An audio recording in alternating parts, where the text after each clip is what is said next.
with Evanette as well as Saskia, we'll be talking in regards of how Indonesia's forest moratorium impacts on reducing deforestation and actually how these efforts as well as enforcement mechanisms can be strengthened to sustain the progress for future references.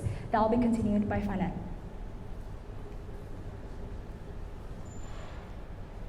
Indonesia is home to the third largest tropical rainforest in the world after the Amazon and Congo. It also contains the largest mangrove forests and peatlands globally with around 95 million hectares of forest cover, according to the Ministry of Forestry. These forests are incredibly important for both environmental and human reasons. They are biodiversity hotspots supporting endangered species such as Sumatran tigers and orangutans. They act as a global carbon sink, absorbing large amounts of carbon dioxide and helping to regulate the climate. And finally, they provide economic resources to millions of people living in and around these forest areas. However, Indonesia has been facing significant forest loss. Between 2002 and 2024, the country lost 10.7 million hectares of human primary forest, which represents 34% of its total tree cover loss during this period. The total area of human primary forest has also decreased by 11%, showing just how urgent and serious this issue is. In this study, we are investigating the intersection of policy with environmental science, looking at how government action interacts with ecological outcomes to address this ongoing crisis. In response to rapid deforestation, the Indonesian government introduced the Forest Moratorium policy in 2011 through a presidential instruction by President Susilo Bambang Yudhoyono. The policy was designed to temporarily suspend the issuing of new permits for clearing primary forests and peatlands. Initially, it was extended every 2 years, and in 2019, it was made permanent. The moratorium aims to protect approximately 66 million hectares of forests, reduce carbon dioxide emissions to help meet Indonesia's Paris Agreement commitments, and safeguard biodiversity. Despite these ambitious goals, there were significant limitations. Permits issued before 2011 remained valid, which meant that clearing could continue under older authorizations. The policy also did not cover secondary forests, leaving large areas unprotected. Additionally, persistent challenges like illegal logging, fires, and corruption undermined its effectiveness. These limitations raise questions about how much the moratorium could realistically achieve on its own.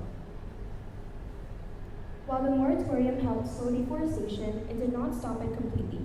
Indonesia's economy remains heavily dependent on industries like palm oil, logging, and mining, all of which require land clearing. Added to this are illegal activities, loopholes in permit systems, and weak enforcement, which continue to drive forest loss. As a result, millions of hectares are still being destroyed, leading to higher carbon emissions and a severe decline in biodiversity. Governance plays a central role here.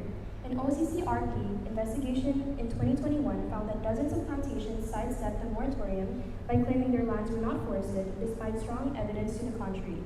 This shows how corruption and weak oversight allowed companies to bypass regulations. Many people believe corruption is the main reason the moratorium struggles, but we need clear evidence to confirm this. In theory, deforestation should have declined or stabilized after 2011, yet global forest watch data shows fluctuating rates with some years even higher than before. Given such, there is still a lack of analysis on how governance quality explains these inconsistencies. Thus, understanding this link is key to understanding the successes and failures of this policy on the environment.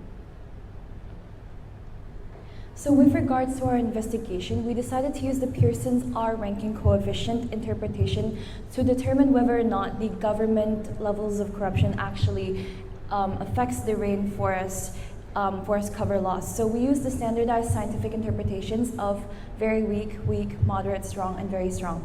So at first, we defined the study period of observation for the decade between 2011 to 2020. We ended it in the years to 2020 to account for the COVID-19 pandemic, ensuring that we do not have any outliers in the data set, because during the COVID-19 pandemic, the deforestation rates did significantly decrease due to other factors beyond the moratorium. So our variables include Y, the deforestation rate, and the CPI score, which is the Corruption Perception Index score, as the X. And we granted this on a scale of 0 to 100. And our X2 is the CPI rank, so Indonesia's corruption rank in regards to the rest of the world. And for data preparation, we aligned the years 2011 to 2020 across our predefined variables, and we calculated deforestation as both the amount of hectares lost, but also as the amount of percentage lost in comparison to its original standing point in 2000. Furthermore, we created a lagged CPI variable XT because we believe that government effects, for example, laid out in 2012, might have its permanent effects in 2013, which is why we created a lagging bar. Furthermore, we annotated 2011 and 2019 and 2020 as significant marks in our observation period. So for our analysis and testing, like I mentioned before, we used the Pearson's correlation coefficient, and so we tested CPI score in regards to deforestation and CPI rank in regards to deforestation. And furthermore, we created line charts to determine the pathway of deforestation as CPI over time, and a scatter plot to determine the R coefficient of CPI score versus deforestation. And so our interpretations would be that if it had a strong correlation, that would mean that governance was strongly linked to whether or not deforestation moratoriums are successful in Indonesia specifically, and the weak R means that other drivers could possibly be responsible.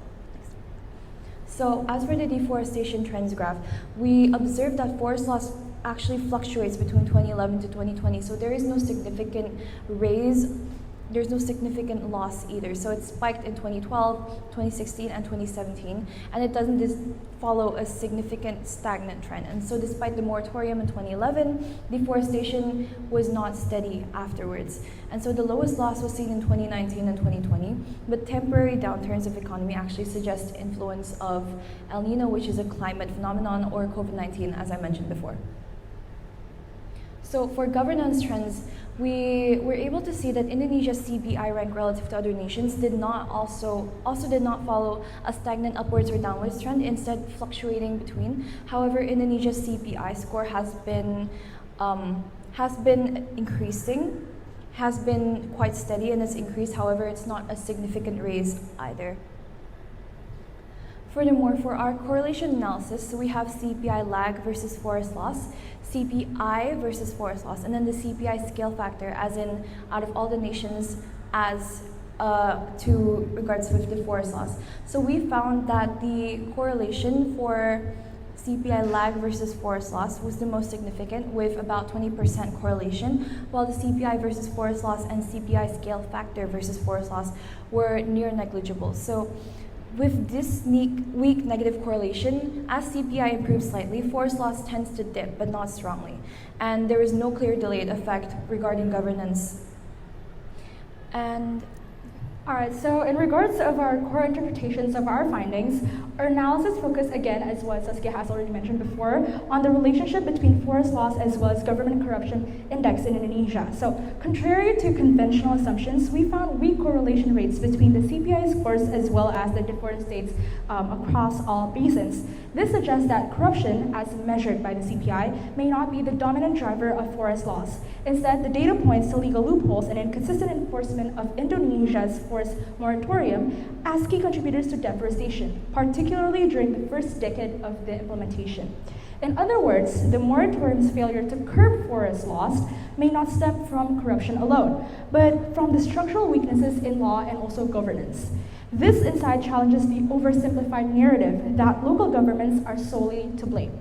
In regards of our research value itself, the research offers a critical reevaluation of how we understand forest governance in Indonesia. By demonstrating that CPI scores do not reliably predict forest loss, we challenge the notion that corruption metrics alone cannot explain environmental outcomes. Instead, our findings suggest that the central government may be using the moratorium strategically, not necessarily to prevent deforestation, but to control new permits and also obscure back-to-door forest clearance. This opens new avenues for inquiry. If traditional governance indicators fail to explain forest loss, we must explore alternative offers and drivers such as economic dependency, enforcement gaps, and informal land use practices. Importantly, this research empowers communities. By highlighting the limitations of top-down government metrics, we support grassroots efforts to reduce economic reliance on deforestation and also improve local environment monitoring system. From the government perspective itself, the findings are also revealing that Indonesia's CPI score constantly falls below the global benchmark of 50 until 60. Yet, this low score does not correlate strongly with forest loss. Again, this implies that corruption may not be the primary barrier to affect forest protection. Instead, the study points to legal loopholes such as the vague definitions of protected areas, overlapping land claims, and weak enforcement of mechanisms. These are the real culprits. These loopholes underline that the moratoriums intend and allow deforestation to continue under the radar. The insight calls for a reform in our legal frameworks and not just for anti-corruption campaigns. Next slide, please. In regards of our policy implications, these findings, again, have profound implications for forest policy in Indonesia. If moratoriums alone does not reduce forest loss, then future policies must go beyond symbolic bans. We recommend 1. Strengthening institutions with mechanisms with reward sustainable forest management. 2. Increasing economic incentives for communities and industries to adopt green practices. 3. Investing in local monitoring systems to ensure accountability at the village level. 4. Expanding transparency tools such as satellite-based tracking and public dashboards to uphold the moratorium within transparency in real time. This will shift the reactive enforcement to proactive governance and essential for long-term forest protection as well as integrity. But before that, to implement these recommendations, funding and feasibility must be addressed. We propose a multi-source funding strategy, including domestic funding from Indonesia's forestry revenue streams, international climate funds such as the GCF as well as the UNREDD+, and adaptation grants, private sector contributions, and most importantly, a feasibility study that should be conducted to reevaluate the practicality of these mechanisms, ensuring that funding aligns with local needs and implementations as well as capacity of itself. The recommendations from our team is actually in regards of the Forest Integrity Network. The Forest Integrity Network actually have 3 operational insights, which includes the 3 pillars: CMUs, community monitoring units, as well as sustainable industry incentives, and last and not least is transparency tools. By these incentives, we hope that it can actually encourage success by recommending a phased rollout of the Forest Integrity Network, starting with pilot programs and partnering with local NGOs, and once validated, scale the model nationally in order to adapt it to the regional context as well as governance structures. In conclusion, our research reveals that CPI alone cannot be the determinant or the biggest factor to explain Indonesia's forest loss. The real drivers lie in the legal design, enforcement gaps, and also economic pressures as a whole. By shifting our focus, not just focusing on corruption alone, but actually on the structuralization of institutional reform, our community can actually be more empowered with transparent governance and build a more resilient forest management system for the integrity of our forests. This is not just our policy challenge, it is actually an opportunity to redefine how we protect Indonesia's forest for generations to come. Thank you very much. Thank you for the presentation. It's actually really interesting. So basically you are saying that there is, okay, first, why are you interested in exploring this topic first? I think I want to know.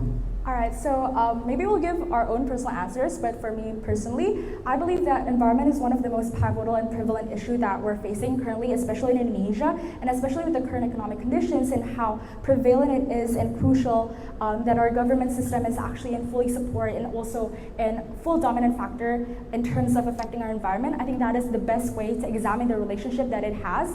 Therefore, I believe that it is such an interesting topic to discuss about, and for us to actually become more aware that we cannot just blame on corruption alone or on this personal factor alone, but we should actually structuralize the most institutional framework as a whole and how we can actually benefit our laws and governance in future reference towards environmental factors. So for me, I have a major interest in law and politics, so seeing how environmental science can connect and intersect with major relations to the world makes me want to understand more about policies and the potential limitations that it can impose since it affects the entire world on its own. So I've taken a particular interest towards politics, but the reason behind this chosen research question is because oftentimes political beliefs cannot be effectively quantified into numbers. So what essentially I was thinking through was what if it could be quantified, because the political belief was that the forest moratorium wasn't effective because of the government. So the question sort of addresses, is it really effective and can this political belief actually be quantified? And so what we did was we quantified it using the Pearson's RI coefficient. Okay. Actually, this is again interesting research and interesting results.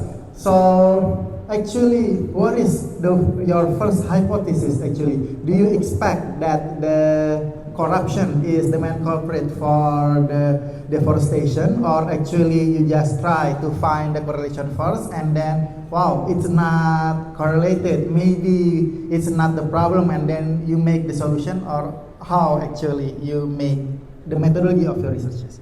Personally, I did sort of expect this outcome because when I did some background reading, we actually found that a lot of the registers for forest coverage was not entirely accurate, so that even so, if the moratorium reports that it had been successful or not, a lot of the farmers did not actually report or document forest coverage losses after logging, which could be a result of back-end dealing in returns for logging, and does not actually reflect upon the government. So I believe it's a combination of social, political, and environmental forces, as well as their individual beliefs on sustainability. So it's not entirely on the government, so I did sort of expect this. So the study's direction was sort of to debunk this political belief and to quantify it.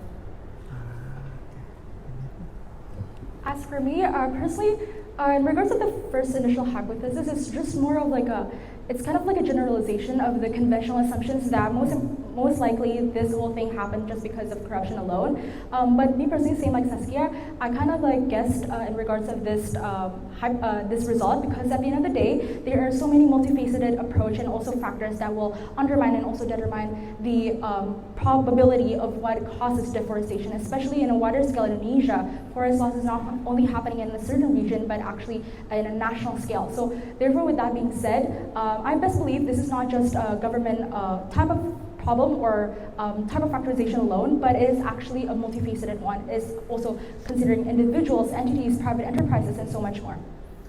Okay, my next question is, are you writing this for your paper publication, or are you making publication for this paper, or not actually now? So for now, this is actually a very primary research that three of us conduct, and therefore, with this being said, we're planning to make this into a bigger scale project. However, for now, it is not written as a paper publication yet, or neither it is publicized yet. If given the opportunity to expand and actually publish this research, since we only quantified the political belief that corruption and environmental destruction is linked, we will be exploring the next steps in that, because we found that it was weak, so we will be exploring what actually affects the environmental destruction. Yeah, and actually that is my next question. I mean, if you know it's not about the corruption, let's say it's true, because it's actually still only 10 years, right? So actually statistically still it's kind of lacking. So I thought that the next, you should try to elaborate another possibility, right? And then do the same thing again, find the Pearson correlation again, and then make sure what is the actual problem actually, and then you should make the recommendations based on your finding. So for now, as far as I see, the recommendations kind of, comes out of blue. I mean, it's just not that powerful enough, because there is no really statistical stuff that suggests that the forest integration, that solution will really solve the problem. Or so the only statistical stuff here is just, okay, there is no correlation, but I think it's better if you try to elaborate more about what is the problem, and then from that real problem, finally you make the recommendation. There is actually the step by step which will make, which is why I asked whether you are trying to publish paper, because in paper you should make it like that, step by step, so it will be stronger recommendation. I think, that is for me. I guess this is really good presentation. Thank you.